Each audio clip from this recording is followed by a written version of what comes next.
The Palm Beach Civic Association expands its communication outreach with a state-of-the-art television studio. We call it Studio 33480, the zip code for the beautiful island of Palm Beach. Sponsored by Finley Galleries, our goal is to bring you in-depth interviews with the most colorful and knowledgeable personalities on the island. And now, our host.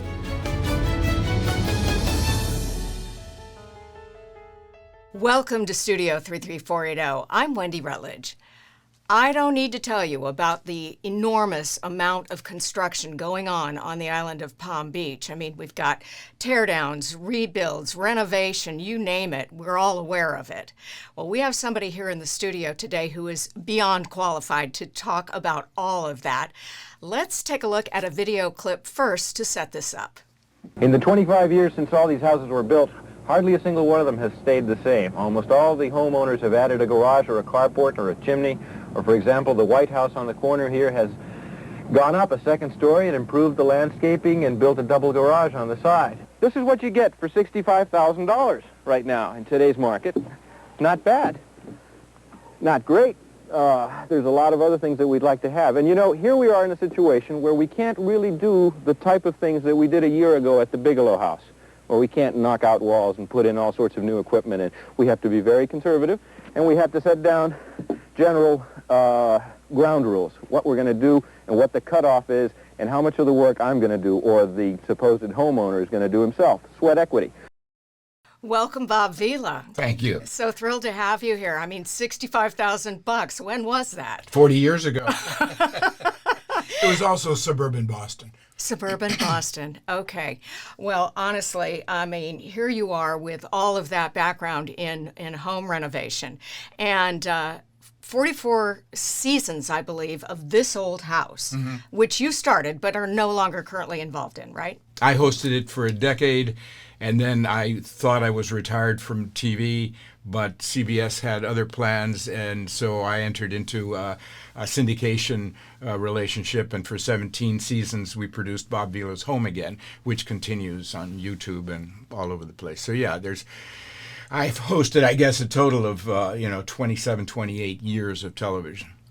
All about renovating homes. All about renovating homes and historic preservation, which has always been my passion. So we started with antique houses on This Old House, and on Home Again we kind of looked at the gamut of building new houses and remodeling houses and trying to avoid tearing them down.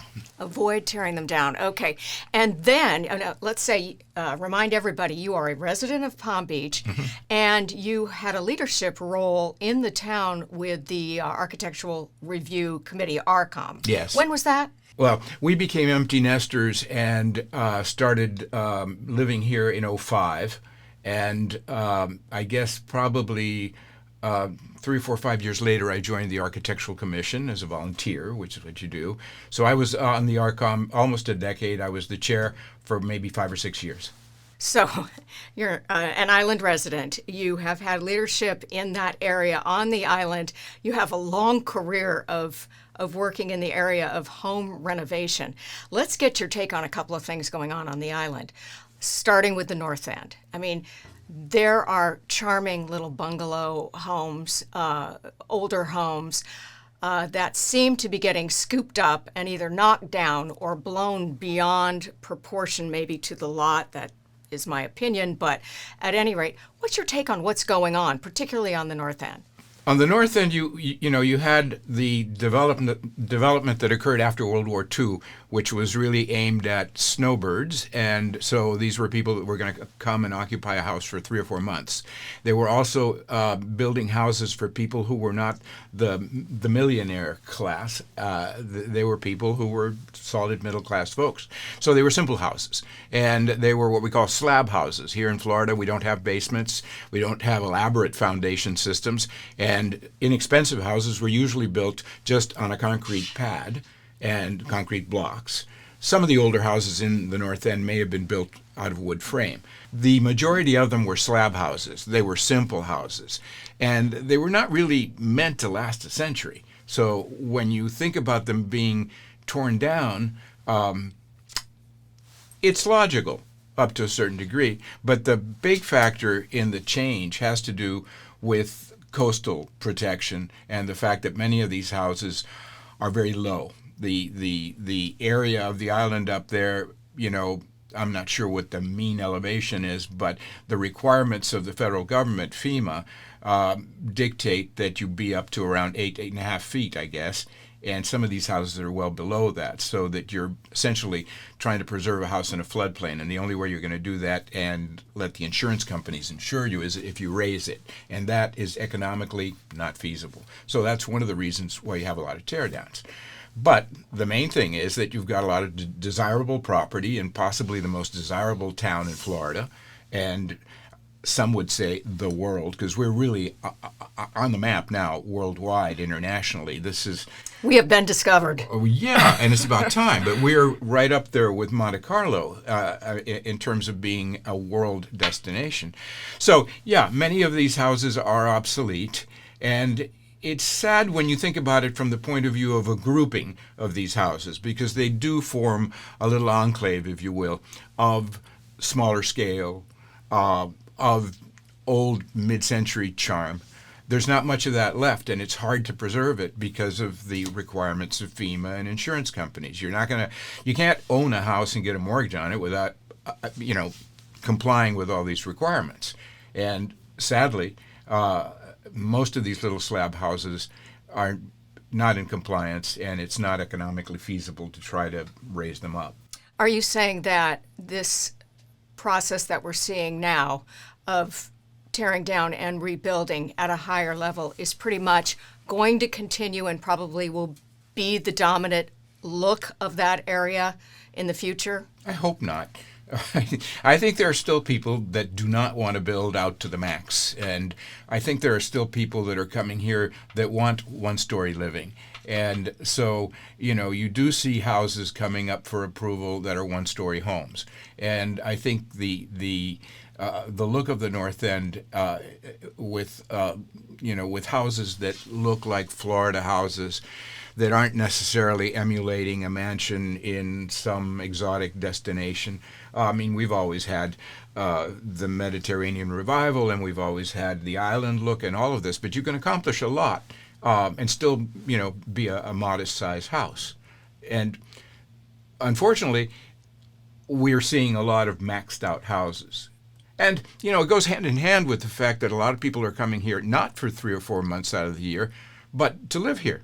I think that's what a lot of these new transplants would say. I have a family. I have 4 children. I love this property, but you can't expect me to live in a 3-2 tiny little place. And they have a point. Yeah, and a lot of young people, my own son, have kind of roots here, and so they come here when they've decided enough of the big city, and they want to educate their children here, etc. And 8 or 10 years ago, it was much more affordable than it is today. And we're lucky to have West Palm Beach, and we're lucky to have areas in West Palm Beach where you can still find properties that are somewhat affordable and that offer the kind of space. And so I think that's a very viable alternative now. It's harder for a young family to even consider coming up here. That is an excellent point. So glad you said that. All right, let's go to larger scale properties. Somebody comes in and buys a huge multi-million-dollar property and then tears it down. And my question kind of goes to, they seem to have the right to do that. They're the owners. But do they have the right to do that? Yeah. They do. Well, they own it.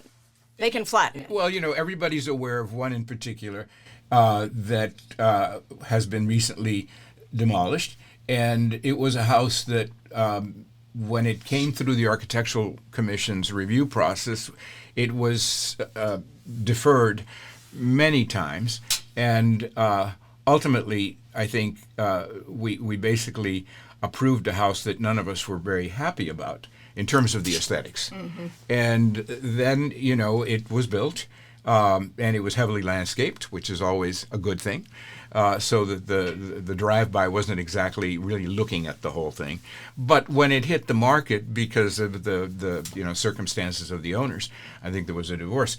When it hit the market, it languished, and eventually what sold it was the property, the beach, the amount of land.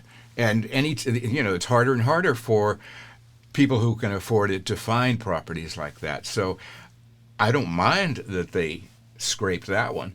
But yeah, you do find other desirable properties with 30 or 40-year-old houses on them that are of that period of the 70s and the 80s, which are not going to remodel easily, not going to change to satisfy the desires of a new owner who can afford to live in a very kind of luxurious setting. So yeah, they'll tear it down and they'll rebuild what they want. And we certainly are seeing that. You mentioned before and touched on it a little bit, but is it your opinion that insurance companies and perhaps even FEMA kind of work as a deterrent to preservation of these older homes? How does that work?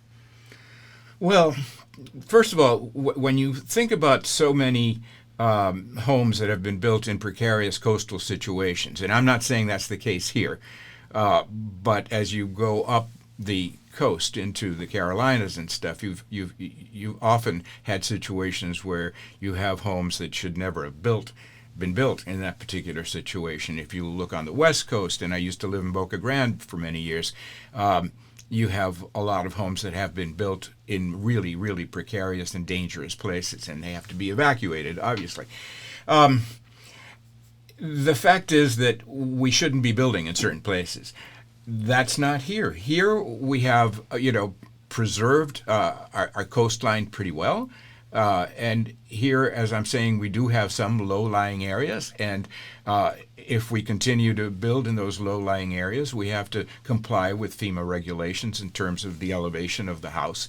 And one of the big problems there is that you start getting one house here that complies, a new house, and it's higher, but its neighbor that was built in the 1950s or 60s is still way down there. So you've got this kind of gap-toothed look along the block. And as the water flows, it's going to flow into that lower-lying property, right? That is a problem indeed. And we have strict control of all of this in terms of exfiltration of the water, and yet, it's an ongoing problem. There are a lot of challenges in that area.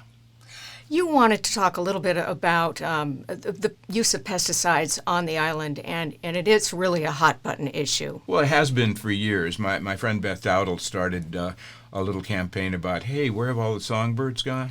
Right. And that's a big deal. And I'm a gardener, and I'm lucky enough to have, a Palm Beach acre where I really enjoy the plants and everything else. But the biggest blight that I see is ever since we've had the white fly infestation, we have a real challenge. And people are trying to preserve our iconic hedges here in town. But in many cases, you see browned out hedges that are dead because of the white fly. And the amount of pesticides that's needed to control the white fly harms the environment. So I think a lot of people have to start, myself included, considering taking down some of these ficus hedges and replacing them with other plant material that's more, impervious to the blight of the white fly. Yes, we've been hearing about that. But it isn't just the hedges, it's just in general. I mean, we have a highly clipped and formal tradition in many of our gardens. That's great. But you have to kind of temper what you design with Florida natives that are more able to resist some of the plagues that come. And I've seen some of those native gardens on the island, and they're stunning. Yes. They can be equally beautiful. Yes. Yeah. Yes. Right. So what would be your vision? I mean, there's a lot of change going on this island, a lot of new folks coming in. There's no available property. There's no vacant piece of land, nothing like that. What would be your best hope for how things progress on the island with regard to building and keeping the character of the island? I'd love to see a shift so that the trophy house is not a big blown up house. the trophy house is a nicely scaled, nicely detailed, beautifully landscaped home that fits its neighborhood and its lot. And we're, on the cusp of restudying all of our zoning, and we're putting a big move in this town, which is very smart, on reconsidering a lot of these different things. But we've seen a lot of situations where modest homes have been torn down and replaced by build it to the max kind of homes, 2 stories, and there's for years been very little interest in landscape, in gardens. I mean, where I live, the majority of the houses are built to the max, and you don't really have much of a front garden. People don't want to spend money on garden. They'd rather spend money on maintaining an enormous house. And I think that after a while, that's a mistake. Well said. Well, Bob Vila, thank you so much for being here. We just learned a lot from you, and we'll continue to follow your thoughts on all of this as this town changes. So, my pleasure. Thank you. Thank you for being here. And that wraps it up for us in the studio. Thank you, as always, for watching, and we'll see you right here next time, right here in Studio 33480. Studio 33480 is brought to you by the Palm Beach Civic Association, our sponsor, Finley Galleries, and our viewers. We welcome your thoughts on how our programming can best serve our members and residents.